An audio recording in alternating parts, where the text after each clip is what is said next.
यानंतर सन्माननीय नरेंद्र मोदी साहेब यांना विनंती आहे आपण आपले सुवासते हिंदू सम्राट माननीय बाळासाहेब ठाकरे यांच्या प्रतिमेचं पूजन करावं।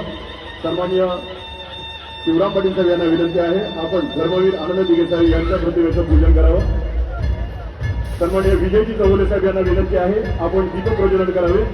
सन्माननीय विजयजी चौगुले साहेब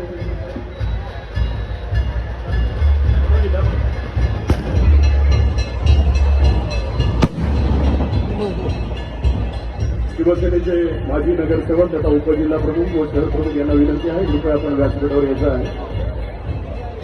उपजिल्हा प्रमुख व नगरसेवक यांना विनंती आहे कृपया आपण व्यासपीठावर यावं। सन्माननीय मान्यवरांच्या शुभाशय या ठिकाणी दीपप्रज्वलन संपन्न होत आहे।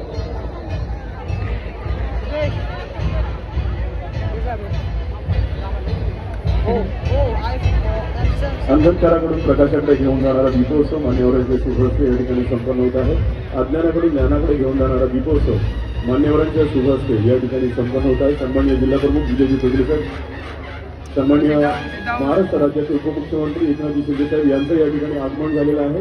त्यांच्यासोबत सन्माननीय खासदार नरेंद्र मोदी साहेब ज्यांची आपण इतक्या आतुरतेने वाट पाहत होतो। सन्माननीय एकनाथजी शिंदे साहेब या ठिकाणी जनसमुदायाला हात उंचावून दाखवत आहेत। साहेबांच्या लाडक्या बहिणी या ठिकाणी वाट पाहत होत्या। आदरणीय सन्माननीय एकनाथजी शिंदे साहेब व त्यांच्यासोबत सन्माननीय नरेंद्र मोदी साहेब खासदार, सन्माननीय जिल्हा प्रमुख विजयजी चौगुले साहेब, सन्माननीय ज्येष्ठ नगरसेवक मनोजी शिंदे, सन्माननीय रमाकांतजी म्हात्रे, सन्माननीय अनिकेतजी म्हात्रे, सन्माननीय विजयजी माने, सन्माननीय मनोजी हळदकर। मेरा रहता तो 10x पे था। नहीं देखो आईफोन का उतना एक्स नहीं देता, 20 है मेरा 20। प्रथमतः या ठिकाणी सन्माननीय